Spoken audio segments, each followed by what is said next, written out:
Hello students, once again welcome in our channel Adarsh Tiwari Maths Wala. Dear students, first I want to say you that if you are see my channel, my videos, then please first subscribe our channel. And I humbly request you to all, if you are seeing my video, then please see full video. Don't skip in the mid of the video, because if you skip it, there will no meaning what you see in the video. So dear students, please see full video. अगर आप जो है आधा video देख के छोड़ के चले जाते हैं या कोई काम करने चले जाते हैं तो आपका वीडियो देखने का क्या फ़ायदा होगा।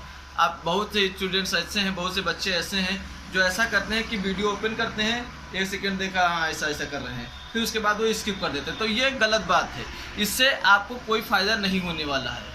हाँ, अगर आपको ऐसा करना है तो भाई पढ़ने से कोई फ़ायदा आपको नहीं मिलेगा।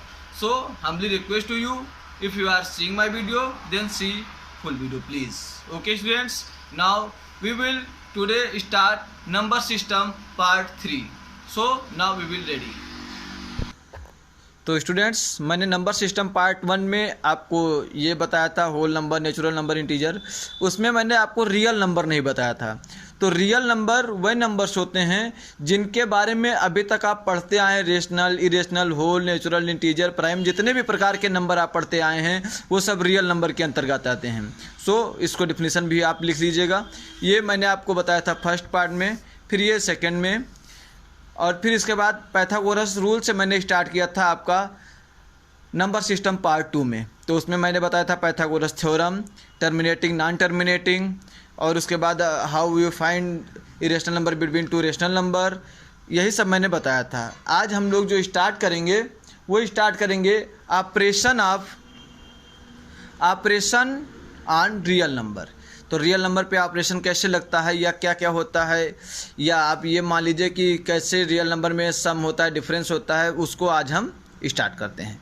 तो कैसे होता है देखिए, the sum, difference, quotients and products of irrational number are not always irrational.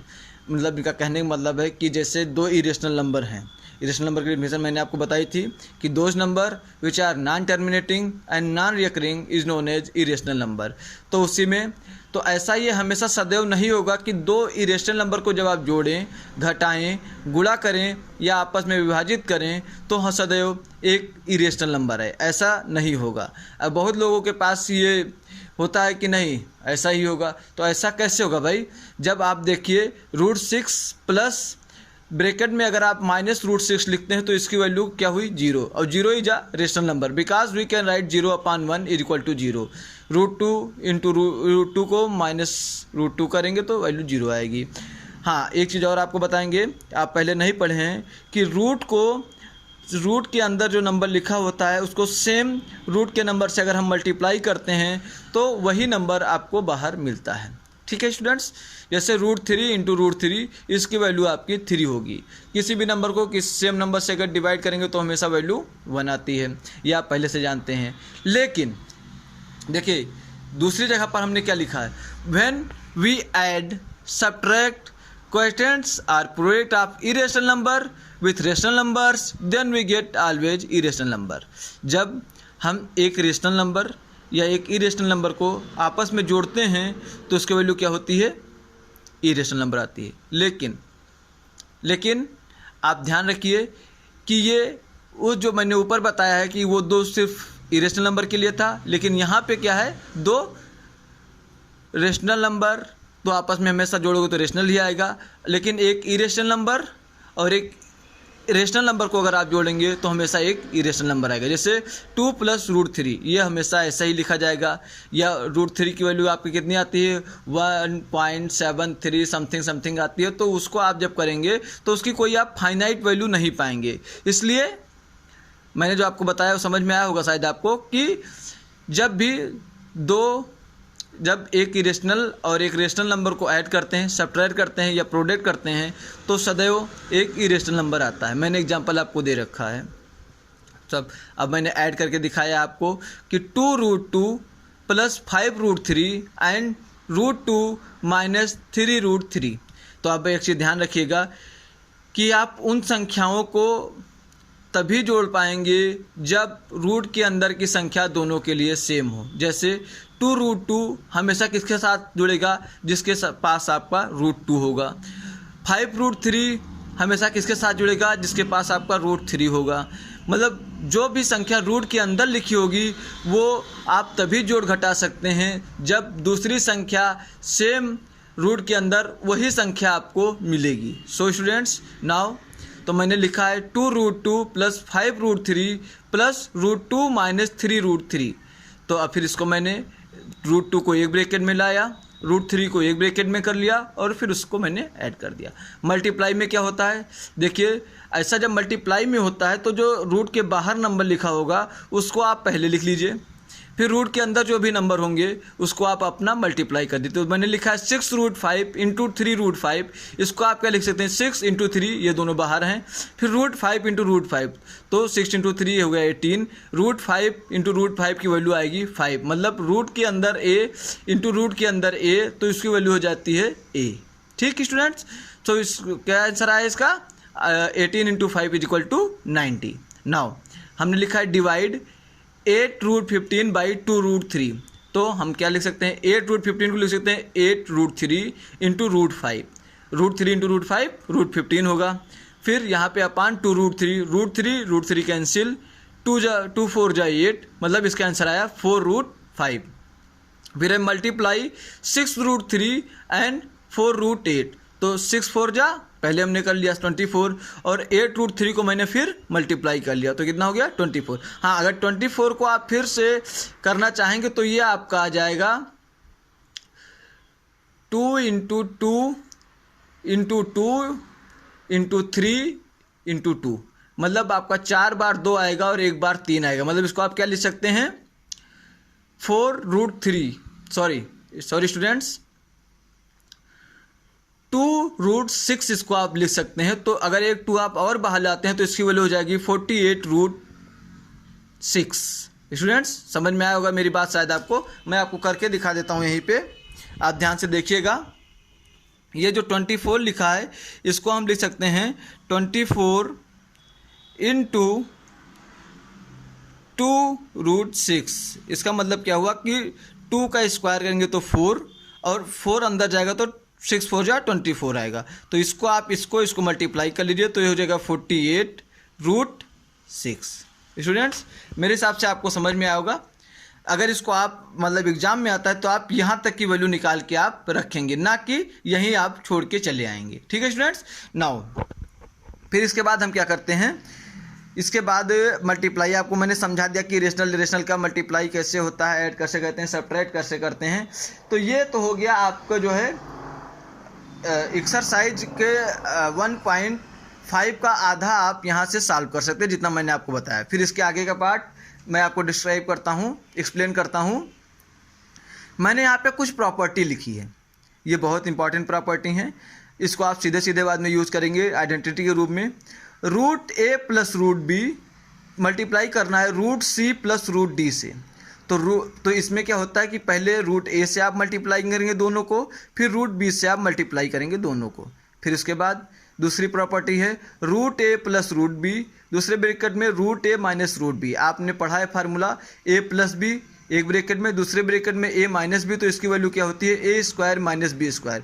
तो √a का स्क्वायर करेंगे तो वैल्यू आएगी a, √b का स्क्वायर करेंगे तो वैल्यू आएगी b। तो आंसर क्या होगा? a - b। है वही पुरानी चीज़, लेकिन यहाँ पे रूट लगा है तो इसलिए a² की जगह आएगा a और b² की जगह आएगा आपका b। फिर इसके बाद देखिए आप वही आया a + √b, एक ब्रैकेट में, दूसरे ब्रैकेट में a - √b। तो इसको हम क्या लिख सकते हैं? a² माइनस, भाई √b का स्क्वायर करेंगे तो हमेशा b आएगा, तो उसकी वैल्यू आई b। फिर a + b का होल स्क्वायर आप पढ़ के आए हैं, उसकी वैल्यू क्या होती थी? a² + b² + 2ab। यहाँ पर देखिए √a + √b का होल स्क्वायर, तो जहाँ पर आप a का स्क्वायर करते थे वहाँ √a का स्क्वायर करेंगे तो √a का स्क्वायर a। फिर 2ab करते थे तो यहाँ ab की जगह क्या है? √a √b, मतलब 2 √a √b × b²। तो वहाँ पर b² होता था, यहाँ पर b की जगह क्या है? √b, उसकी वैल्यू आई बी। ठीक है स्टूडेंट्स, सो यहाँ पे आप देखिएगा थोड़ा सा गलती हो गई है मुझसे। यहाँ पे देखिए रूट ए माइनस रूट बी का होल स्क्वायर होगा तो ए माइनस 2ab, और यहाँ पे सिर्फ आपका प्लस बी होगा, ना कि रूट बी होगा। आप ध्यान रखिएगा, यहाँ पे सिर्फ आपका प्लस बी होगा। अब मैंने हर प्रॉपर्टी का एक एग्जांपल आपको दे दिया है, आप अपने नोट्स बनाते चलेंगे। इस नोट्स को अगर आप रोकते हैं वीडियो रोक के फिर आप स्क्रीनशॉट ले लीजिएगा, फिर उसको आप अपनी फेयर कॉपी में ज़रूर कर लीजिएगा। इससे आपको कभी भी जब रिवाइज़ करना होगा तो आपको अपनी पूरी बुक को नहीं पलटना पड़ेगा, सिर्फ आप अपने नोट्स रिवाइज़ कर लेंगे, जिससे आपका कल्याण एग्ज़ाम टाइम में आसानी से हो जाएगा। मैंने हर एक प्रॉपर्टी का एक एक एग्जाम्पल दे दिया है, इसको आप देख सकते हैं और आसानी से सॉल्व कर सकते हैं। फिर मैंने बताया आपको रेशनलाइजेशन। भाई रेशनलाइजेशन क्यों होता है, क्या होता है, ये आप जानिए कि डिनोमिनेटर में कभी भी जब इरेशनल नंबर होता है तो वो जो वैल्यू कभी भी एक्सेप्ट नहीं की जाती है, ना उसकी कोई फाइनाइट वैल्यू आती है। तो इसलिए हम हमेशा जो है जब डिनोमिनेटर में कोई भी रूट की वैल्यू होगी तो हम उसके लिए क्या करेंगे, उसको हमेशा रेशनलाइज कर देते हैं, मतलब रूट को नीचे से हटा देते हैं। तो मैंने लिख रखा है in denominator we never accept any irrational value so we get rationalise it. मतलब डिनोमिनेटर में कभी भी हम किसी भी इरेशनल वैल्यू को एक्सेप्ट नहीं करते हैं, इसलिए हम उसको क्या करते हैं, रेशनलाइज कर देते हैं। फिर रेशनलाइज द डिनोमिनेटर ऑफ 1/√2 मैंने क्वेश्चन दिया है। तो देखिए √2 एक इरेशनल नंबर है, इसको हमको हटाना है। तो हमें पता है कि √2 को अगर हम √2 से मल्टीप्लाई कर दें तो मेरा आंसर कितना आएगा, 2, और 2 क्या है, एक रेशनल नंबर है। तो आप ध्यान से देखिए, तो लेकिन अगर आप √2 से मल्टीप्लाई करेंगे तो ये तब आपका 1/√2 बचेगा नहीं, तब गड़बड़ हो जाएगा। तो इसलिए हम ऊपर नीचे अगर सेम नंबर से डिवाइड करते हैं, मल्टीप्लाई करते हैं, तो हमारी वैल्यू में कोई भी चेंज नहीं होता है। सो स्टूडेंट्स, मैंने √2 से ऊपर और √2 से नीचे मल्टीप्लाई कर दिया तो मुझे वैल्यू मिली कितनी, √2/2। तो ये हो गया आपका रेशनलाइज हो गया। मैंने दूसरा आगे एग्जाम्पल आपको दिया है, देखिएगा rationalise the denominator of 1/2 plus √3। अब ध्यान देखिए, जब भी आप जो है ये करते हैं तो नीचे जो आप बनाने का प्रयास करते हैं वो प्रयास करते हैं एक ब्रैकेट में a + b और दूसरे ब्रैकेट में a - b, क्योंकि मैंने अभी आपको प्रॉपर्टी में पढ़ाया था। तो अब देखिए यहाँ पे 2 + √3 है स्टूडेंट्स, 2 + √3 है। तो आपको क्या करना है कि जो यहाँ पे साइन है, जो यहाँ पे साइन है उसी साइन से, उसके अपोजिट साइन से ऊपर और नीचे क्या कर देना है, मल्टीप्लाई कर देना है। सो 1/2 + √3 को जब हम रेशनलाइज करेंगे तो मल्टीप्लाई करेंगे 2 - √3/2 - √3। इसकी वैल्यू कितनी आएगी, 2 - √3 अपान, अभी मैंने आपको बताया था a + √b, दूसरे ब्रैकेट में a - √b, तो इसकी वैल्यू क्या होगी, a² - b। तो a² मतलब 2 का स्क्वायर 4 और b की वैल्यू मतलब 3। तो वैल्यू कितना आंसर आया, 2√3 आपका आंसर आ गया, क्योंकि 4 - 3 1 होता है और किसी के अपान में अगर 1 होगा तो सेम वैल्यू आएगी। उसी तरीके से आप आगे देखिए, रेशनलाइज द डिनोमिनेटर ऑफ 5/3√3 - √5। ठीक है, अब यहाँ पे पहले हमने बताया ना कि आप पहले यहाँ का साइन देखिए, यहाँ का साइन क्या है, माइनस। तो हमें क्या करना होगा, ऊपर नीचे जो भी मल्टीप्लाई करेंगे इस नंबर से उसको दोनों प्लस में रखेंगे। तो हम क्या करेंगे, √3 -√5 है तो मल्टीप्लाई क्या करना है, 3√3 + √5 अपान 3√3 + √5 से मल्टीप्लाई करेंगे। तो यहाँ पे देखिए 5 ब्रैकेट में 3√3 + √5 अपान इसका स्क्वायर करेंगे आप तो कितना आएगा, 3 3 9 3 27 -5 = आपका ऊपर वाला नंबर और 27 में से 5 जाएगा तो आपका 22 बचेगा। ये हो गया आपका रेशनलाइज। सही स्टूडेंट्स, फिर इसके बाद हमने बताया था लाज of exponents for real number. ये मैंने आपको एक्सप्लेन किया था पिछली क्लास में भी कि ये बहुत इंपॉर्टेंट है, इसको आप ज़रूर लर्न कर लीजिएगा। एक बार फिर से मैं आपको बताऊंगा, a⁻m multiplied by a⁻n = a⁻m + n। So students, a⁻m + n, इसका मैंने एग्जांपल आपको पिछले उसमें दिया है, उसको आप देख लीजिएगा, ज़रूर देख लीजिएगा। फिर है a⁻m n तो हो जाएगा a⁻m × n। फिर उसके बाद a⁻m अपान a⁻n = a⁻m - n। फिर ए की पावर m बी की पावर m, तो यहाँ पे आपस में ए बी मल्टीप्लाई हो जाएंगे और उसकी होल पावर आ जाएगी m। फिर ए की पावर m अपान बी की power m is equal to A upon B की होल पावर m आ जाएगा आपका। फिर अगर कहीं पे भी लिखा है, ये देखिए 1 अपान ए की पावर n जैसे यहाँ पे लिखा है, तो किसी के में भी अगर 1 अपान किसी की पावर कुछ होती है तो उसका मतलब माना जाता है कि ए की पावर माइनस में हो जाएगी। जो भी यहाँ पे आप प्लस में देख रहे हैं वो वहाँ पर आके माइनस में हो जाएगी। फिर उसके बाद आइए ए की पावर m अपान n लिखा है, इसका मतलब क्या हुआ कि जैसे यहाँ पे हम लोग रूट लगा देते हैं, रूट का मतलब होता है पावर 1 अपान 2। स्टूडेंट्स, रूट का मतलब होता है पावर 1 अपान 2। तो उसी तरीके से यहाँ पे आप देखिए ए की वैल्यू m अपान n लिखिए, मतलब n root A the whole power m। इसको पढ़ेंगे कैसे, n root A the whole power m। जैसे यहाँ पे आप देखिए ये लिखा है 64 दी पावर 1 अपान 2, तो 64 को हम कन्वर्ट कर सकते हैं किसमें, 2 की पावर 6 की पावर हाफ। तो हमने आपको बताया a की पावर m की whole power n is equal to a की पावर m इंटू n।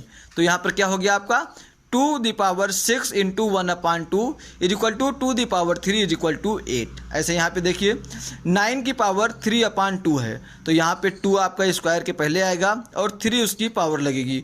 तो आप यहाँ से देखिए 9 का स्क्वायर रूट होगा 3 और 3 पर 3 पावर होगी तो कितना आएगा 27। इसी तरीके से ये देखिए 125 मतलब 125 दी पावर माइनस 1 अपान 3। यहाँ से ध्यान से देखिएगा आप 125 मतलब 125 दी पावर माइनस 1 अपान 3। तो यहाँ से आपका रूट के पहले 3 आया, मतलब इसका क्यूब रूट लेना है, तो क्यूब रूट 125 का आता है 5 की पावर माइनस 1। तो मैंने आपको यहाँ पे देखे बताया है कि किसी की पावर अगर माइनस में होती है तो उसको हम अपान में लिख देते हैं। तो यहाँ पे माइनस 1 मतलब 1 पावर है 1 अपान 5 दी पावर 1।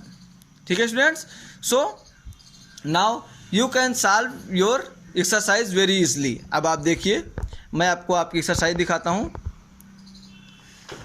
मैंने सारे क्वेश्चन डिस्कस कर दिए हैं, जो भी आपका बेसिक था वो मैंने आपको बता दिया है। इसके बाद अब आपको अपने आप से एक्सरसाइज आपको हल करनी होगी। मैंने यहाँ पे देखिए रेशनलाइज द है, यहाँ पे आप देखिए 1.5 में क्या है, classify the following number is rational or irrational. मैंने आपको सबसे पहले पढ़ाया था, डिफिनीशन इसमें बताई थी कि अगर एक रेशनल है दूसरा इरेशनल है, ऐड हो रहे हैं सब्ट्रैक्ट हो रहे हैं मल्टीप्लाई या डिवाइड, तो ऑलवेज इरेशनल। ठीक है स्टूडेंट्स, और अगर दोनों इरेशनल हैं तो उस केस में सबसे पहले हमको चेक करना होगा कि कौन मतलब यहाँ पे कट रहा है, डिवाइड हो रहा है कि नहीं डिवाइड हो रहा है। फिर उसके बाद सिंप्लीफाई द फॉलोइंग एक्सप्रेशन, इसको आप सिंप्लीफाई लीजिएगा, मैंने जो प्रॉपर्टी बताई उसे कर लीजिएगा। फिर इससे रेशनलाइज करना है, रिप्रेजेंटेशन करना मैंने आपको पहले ही बता रखा है। ये 4th वाला क्वेश्चन मैंने आपको पिछली एक्सरसाइज में बता दिया था, इसको आप रेशनलाइज कर देंगे। मैंने 2-3 एग्जाम्पल इसके दे दिए हैं। फिर इसके बाद लाज आप मैं आपको बता दिया हूँ, ये देखिए इस पर एक्सरसाइज 1.6 में मैंने मेन क्वेश्चन करा दिए हैं, बाकी सब आपके प्रॉपर्टी बेस हैं। So students, I think you can do this exercise very easily. Now your first chapter completed. तो मुझे उम्मीद है कि आपको समझ में आया होगा, आप आसानी से इसको हल कर सकते हैं। और ये देखिए ये जो एक्सरसाइज है ये आपके क्लास 9th के लिए ही नहीं, आगे जब आप कॉम्पिटिटिव की तैयारी करेंगे या कंपटीशन के लिए पढ़ेंगे तब के लिए भी ये बहुत ज़रूरी है। So students, now I complete this chapter, और मुझे उम्मीद है कि अब आप लोग इसको आसानी से सॉल्व कर लेंगे। और मुझे पूरी उम्मीद है कि आपको ये वीडियो पसंद आया होगा। आप वीडियो चैनल को सब्सक्राइब करेंगे और लाइक करेंगे, बेल आइकन बटन ज़रूर दबाएंगे। और हाँ, एक चीज़ और आपसे विनम्र निवेदन है, जो भी स्टूडेंट वीडियो देखें वो पूरा देखने का प्रयास करें, ना कि थोड़े पे छोड़ के फिर चले जाएं। So thank you class, very very thank you. Now आप लोग अपना पहला चैप्टर कंप्लीट कर लीजिए। जिसको जहाँ पे भी दिक्कत आएगी वो कमेंट बॉक्स में कमेंट करके बता देगा कि सर यहाँ पे प्रॉब्लम है, मैं उसको अपने नए वीडियो में या एक अलग से वीडियो बना के उसके प्रॉब्लम का सलूशन मैं करके भेज दूंगा। Okay, thank you class, very very thank you.